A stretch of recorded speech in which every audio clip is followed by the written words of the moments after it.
Hi there, and welcome to Andy Robinson RC. Cheers for checking out the channel today and joining us for this episode. Okay, so today's episode mainly concentrates on Mental Health Week. So here in the UK, between the 12th and the 18th of May, so it's the Monday to the Sunday, it's Mental Health Week. Now, if you've followed the channel for a while now, or a good few years, you'll remember, or you might have seen other videos that I've done on mental health before. So I usually do one, I don't do tons and tons and tons, but I at least do one probably every year, especially when it gets round to this time of Mental Health Week in the UK. So this will be this year's video, unless I decide to do anything else, of course. So you'll have to excuse me because I might jump around a bit from one subject to another while discussing mental health. Now, I am nowhere near an expert in mental health at all. I've obviously, as I'm sure a lot of you know if you've seen the other videos, I've suffered with my own mental health and depression and various forms of anxiety and whatnot for, well, since about 2009 now. So a decent chunk of time, I'd say. So, and it varies. Sometimes it's not as bad, sometimes it's really bad. But I've found it never really goes away, and I've tried a fair few different things to sort of combat it. But here we are. So I think what I've done in previous videos is because I say I'm no expert and I know everybody's relationship with mental health and depression and anxiety is different, and it doesn't affect the same person. Like it affects everyone differently. So I tend to sort of talk about my own problems and hope that whoever's watching this, maybe that can relate. Maybe they can relate in some way to what I've gone through or going through or something like that. So I don't want the video to come across like I'm totally self-centered and it's all about me. But if I can share some of my experiences with you, hopefully, I'm hoping that helps other people. And the last year or so has been difficult, and part of that is probably age. Now, obviously, I'm not a really old man. I know that. I'm in my sort of early 40s. So, but obviously, I'm getting older. So I think age is playing its part a tiny bit, coupled with my own health problems, which don't help, and that I find that frustrating. And of course, it's almost 2 now, but my little lad Zachary is nearly 2, and it was 10, well, it's now 11, almost 12 years ago since I had my daughter Evelyn. So there was a big gap between having Evelyn and Zachary. So 10 years is a big difference, and I think you definitely feel it. And even and my wife, you can definitely tell that 10 years is it takes it out of you from being able to run around after little ones. So I knew I was going to find that a difficult thing, even when we agreed that we were having another child. I knew I was going to find it tough, mainly because I struggle with the limitations of what I can physically do. That is a problem, and also over this last year I've had really bad fatigue, like nothing else I've ever had before. I can fall asleep literally at any time of the day, It doesn't matter when. And I could have had a full night's sleep as well the night before. And get up within like half an hour later, I'll be there falling asleep. Much to the annoyance of my wife, which it must be really irritating, I'm sure, but I can't help it. And yeah, so in some respects, it's not great, because if you're looking after the kids and you're there falling asleep on the sofa, you're not watching your kids, are you? So yeah, that's been rather difficult. So I mean, I have gone in. We are looking to try and find a way. You see what's causing it, because I don't think it's just started for no reason at all. I think something's causing it now, whether it's to do with pre-existing heart problems, or even some of the medication I'm on. I'm not sure if it's the antidepressants that I'm on, because the doses have changed from what it was. So we're just going through a load of different things to try and eliminate what it could be and find out what the cause of it is, because a lot of the time I just feel like absolute rubbish. I mean, as I said, I alluded earlier to, obviously I'm getting older, but I shouldn't feel like this, surely. I feel like twice my age when I get up in the morning, and that isn't good. And usually I end up waking up, and I usually dread each day, which is no good. That's not how you want to sort of live your life, is it? So yeah, I've struggled a lot with that, and often feeling like I'm a big burden on the family as well, because I can't do things as well as not that I could do, but because I've limits and restrictions of what I'm able to physically do. Sometimes I do things more awkwardly, or I have funny ways of doing it, stuff, or I just tend to make a mess of it a lot of the time. So I often think that I'm probably more hindrance than actual help. So yeah, it's all it all takes its toll. And now I'm definitely not saying I have the worst life in the world. That's definitely not true at all. And I appreciate there's a lot of people out there that have a lot more serious problems than I do. But as I said,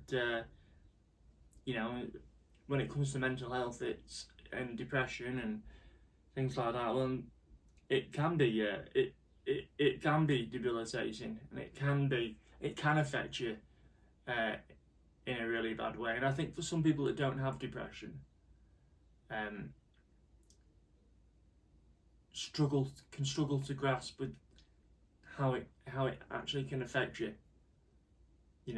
I know when I've probably said it before in another video, but I know my wife, that she struggles to understand it sometimes, and she'll say, "Oh, well, why don't you talk to me about it, or why don't you try and communicate about it?" And I do actually find it difficult a lot of the time, and sometimes it's harder to do with even the ones that you care about, or that are close to you, or that you love, to talk about these things.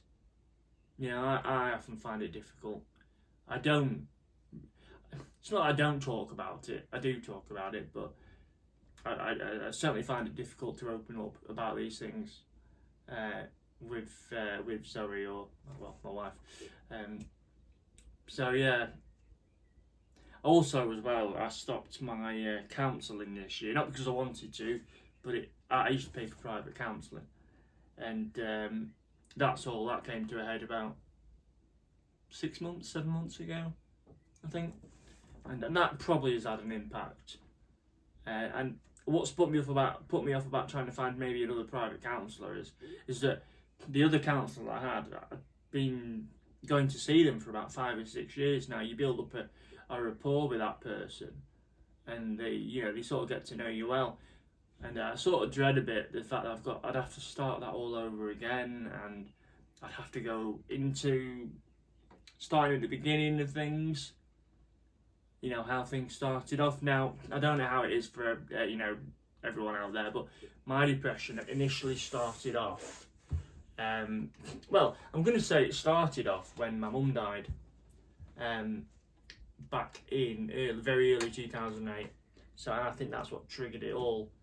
But I think there were some signs of it earlier on in life as well. But mainly, yeah, definitely after my mum died, she'd been ill for 10 or so years.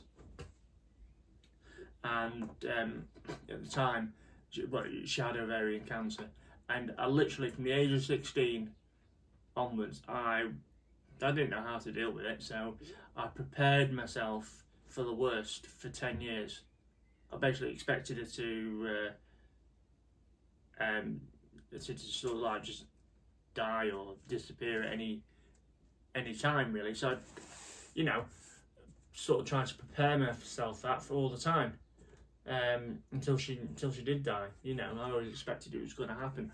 I was always waiting for a phone call, I suppose, until it did actually happen. I mean, she put up a damn good fight. I was going to say she had it for 10 years, but in the end, she did succumb to it. It wasn't to be, unfortunately. So that's what kick-started mine. And I did see people about bereavement counselling, and I sort of eventually, it took a good while, but I sort of moved. I wouldn't say, well, I don't think you ever get over it 100% anyway, but I sort of like managed to deal with it much better than I was doing, or I had done.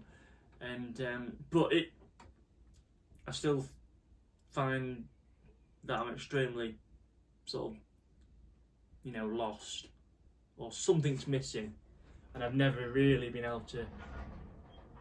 Well, that is outside. I've never been able to sort of fill that gap, or so it always feels like something's missing, you know, and I'm not sure what that is. Yeah. So and now, although I'm sort of much more comfortable about the fact about when I lost my mum and things, it's now become more about my health and finding, you know, everyday life difficult. I mean, my health has deteriorated. I can't say that word today. Deteriorated over the years. I mean, I've had, for example, I've had certain things fitted to the house to make life easier, things like that. So, you know, and I have to rely on my wife to do certain things for me.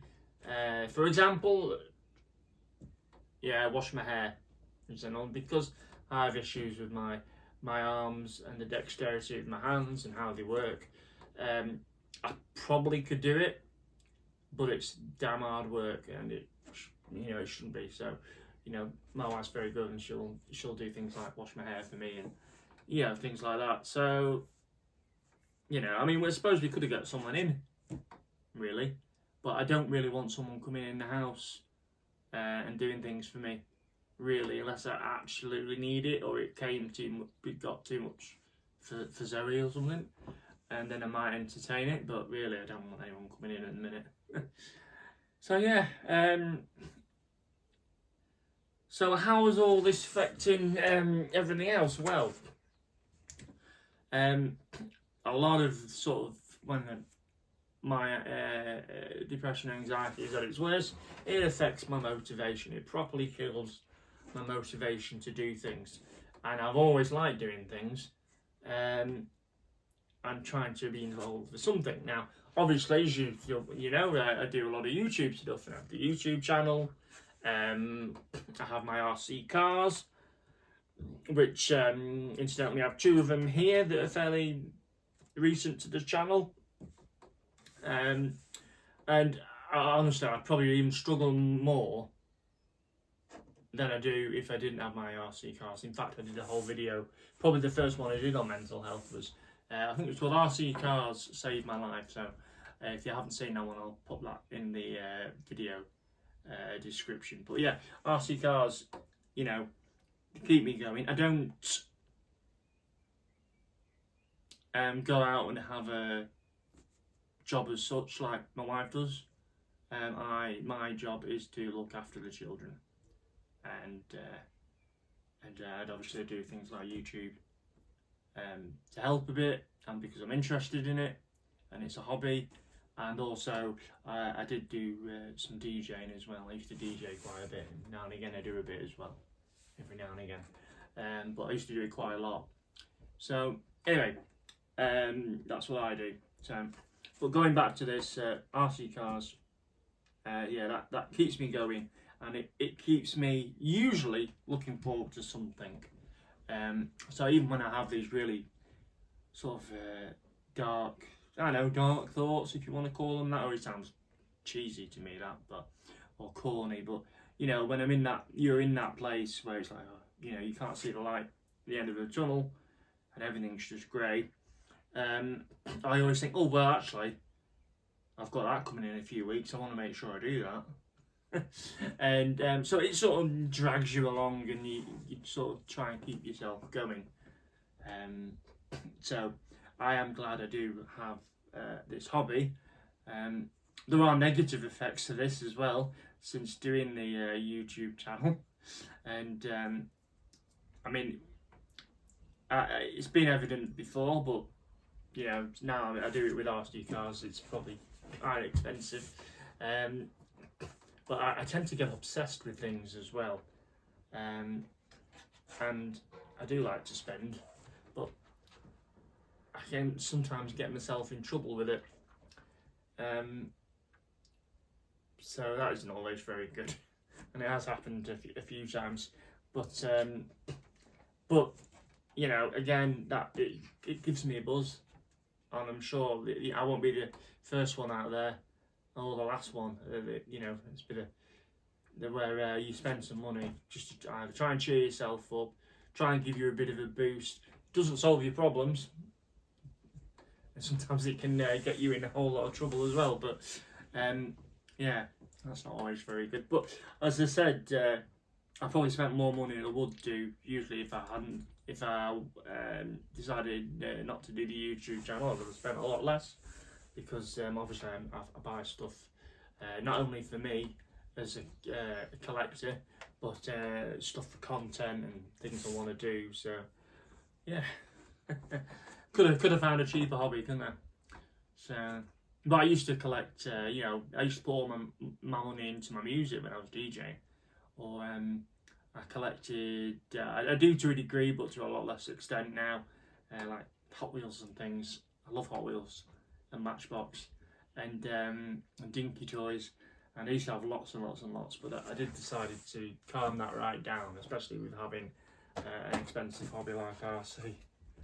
So yeah, so it's a difficult one. But yeah, I said the motivation that can really sap you if you haven't got the go for it. And I've noticed myself, and I don't know if you've noticed as well, but I do try and do a fair few videos, but they've not been as probably. I used to try and get one out every 4 days. You know, every 3 to 5 days, or usually on every 4th day there'd be a new video coming out. And definitely over the last year, that's definitely taken a hit. Now some of it's because it's got to fit in with family life more, because we've got a young kid. Other times it's like, right, I've got to do this video, I need to get that done. But you know what, I feel absolutely rubbish today. I'll just do it another day. And then it can drag out sometimes like that. Or I'll get a build. I think there was a couple of instances, might have been actually when the first RC10 came out. Not the classic clear, but the 40th anniversary one. I got that when it came out. And then I looked at it for probably a few weeks before I wanted. Usually I get fairly stuck into a build pretty quick. And I looked at it, and I just found it completely overwhelming. Totally overwhelming. I had it stuck in my head that I couldn't get on with doing it. I mean, I managed to obviously and eventually break that sort of cycle, and I eventually did build it. And when I did build it, I thought, oh, this was quite a nice build, quite enjoyed it, and I've done quite a few RC10s since. That's what I mean. It gets expensive. Yeah, I find things overwhelming, and I put things off. So I think procrastination can be a big thing within depression as well. It's like I'm a bit of I used to be. I say I used to be because that's definitely dropped off. I used to be a bit of a clean freak, and I always used to be tidying up and everything. Excuse me. But certainly since Zachary's been born, and not having the same amount of energy that I used to have, and even still that wasn't a massive amount, but I just I just go into a room and go, yeah, I can't do that. That's just too much to do. Or I'll do little jobs each day that I can manage to do without finding it too much. But, and now, currently, here's an example.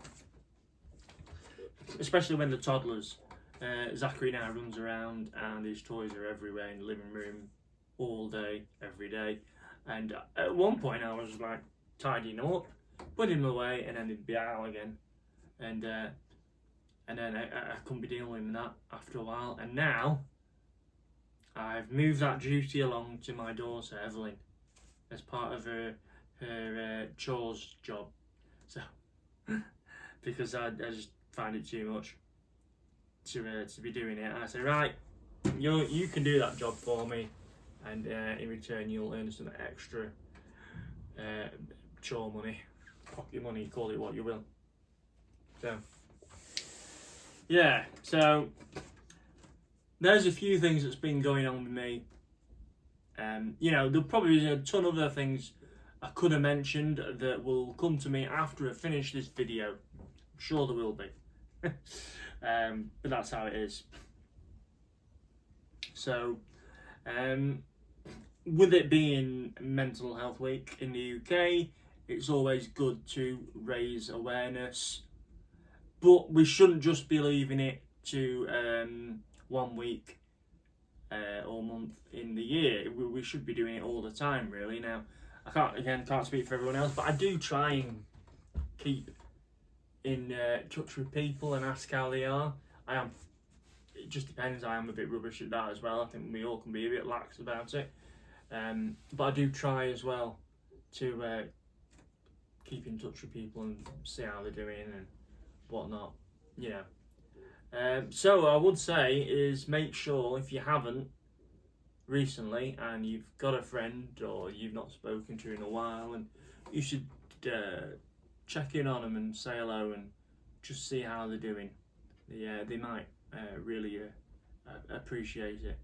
I mean, I've had people message me over the years saying, we watched your video on mental health, and we appreciate it, and we could relate to it. So if that ever happens, or these videos that I do when I do them, they can help, then that's great.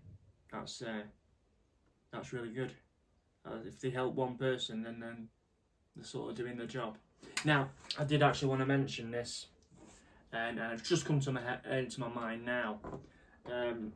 Now, as I said earlier, we're not sure if one of my tablets or antidepressants is not helping with the fatigue.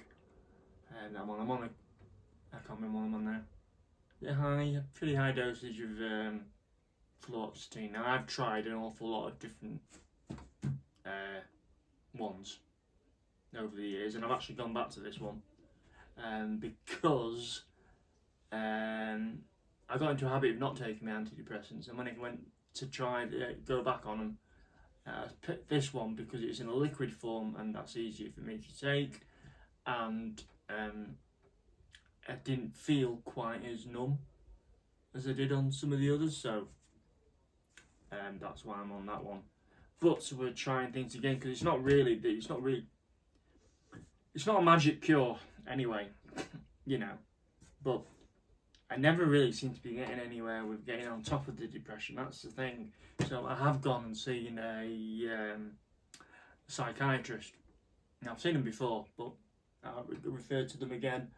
And in fact, I'm there this week on Wednesday, and we're going to discuss some different treatments, I guess.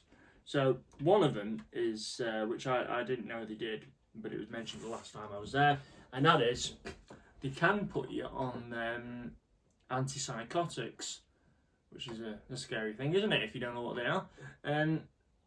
But yeah, antipsychotics. So they're used in like the treatment for people with schizophrenia and things like that. That's my understanding. So, you know, I thought to myself, well, that's going to have probably a bit of a stigma to it if I go around saying that I'm on antipsychotics. I mean, the thing is, if that's the treatment I get, then they don't give you a ton of antipsychotics. I can't say it now. Antipsychotics, and off away you go. No, they don't.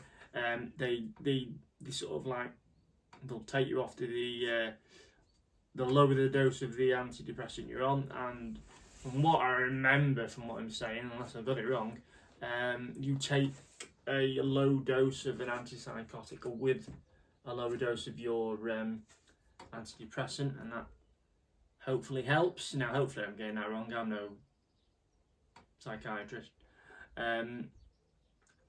Either that, I've got that totally wrong, and I'm just going to be put on the antipsychotic. I don't know. But I was going to say, do you think, I'm going to ask you out there, and you can let me know in the comments, do you think there is a stigma for anyone taking antipsychotics? You know, well, obviously, if you're not like, you don't suffer from schizophrenia, would you go tell people you're on antipsychotics? I'd be a bit wary of telling people, I must admit. I'm not entirely. I was thinking, I'm not even entirely sure I'm going to tell my dad unless I actually get put on them. So, you know, I just think they have that stigma about them. But I could be wrong. But yeah, let me know what you think in the comments anyway. Yeah, so I am going to look at wrapping this video up. I will say though, you know, check in on your friends. If you haven't, give them a message. See how they're doing. Might be really welcome. Take time for yourself as well if you can. You always need to try and build in time for yourself. Try and rest. And have a, go and do your hobby. If it's RC cars, if you can, take yourself away for a couple of hours and do some tinkering with your cars. That's, I say that's what I usually do, but I'm slightly different doing YouTube because I tend to be tinkering most days when there's a bit of time. But if you're just doing it as a love of the hobby, then try and get some of that in your day and take your mind off things. That's always important. So yeah, friends, hobbies, take some time out for yourself, and again as well, if you are thinking that you're suffering depression and you've done with nothing about it yet, go and see someone. You might be. There is actually a lot of help out there. I must admit, I've tried a lot of stuff, and personally, it's not always worked for me. But there is a lot of help out there. I will try and put some links in the video description for this video for you as well. Things like Andy's Man Club, stuff like that. I've got a few things I'm going to put down as the. If you're on Facebook and you're into RC, there's the. I can never get the acronym right for it, but there's the mental health. I'm not even going to try and say it, but I'll put the link in there to the Facebook group. But there's an RC community page for mental health, so I'll put that in there. And there's also one called Chris's Coffees. Is it Chris's Coffees as well? Again, my memory is shocking, by the way. But that is another Facebook and mental health related page and RC page. So yeah, that's your thing. Do check it out. Well, there's lots of other things out there that you can access. The obvious things like Samaritans and things like that. So, but I'll try and list some in the video description, and then you can always check them out for yourself. I can never always remember them all. I've got a list over there on my door of things that I've got numbers and details for, should I need them. But yeah, I think we'll wrap this one up, because I might actually end up going round in circles. But as I said, with it being Mental Health Awareness Week, I did want to put something out there and explain, you know, some of the things that I've been going through, and I hope you can relate to some of that. And as I said already a few times now, you know, don't. It sounds cliche, I know, but it's like that. Don't suffer in silence, sort of thing. Go out and make sure you can try and get help. And it isn't easy. I still struggle with that now. Going to get people say to you, oh well, you know, if you ever want to chat, just send us a message. And I still find that really hard to do. You know, or it'll be in my head then. I will, you know, is anyone really that bothered? But you know, but that's not the case. That's in my own head. So, you know. Anyway, no one ever said it was going to be easy, did they? Right, I'm going to go for now. I'm going to stop waffling on. I hope you may have found something in this video of use. Please like the video. Please share the video. Especially, well, in general, but especially within the RC community, because I'm hoping, you know, I know there's a lot of people that use RC as an escape from things. So, you know, please do share it about and spread the love. Right, I'm going to go. I'm going to love you and leave you. I'll see you on the next one. And incidentally, it could be a running video of this holiday buggy as well. Anyway, right, I'm off. Look after yourselves. Take care. And I'll see you all soon on the next one. Bye.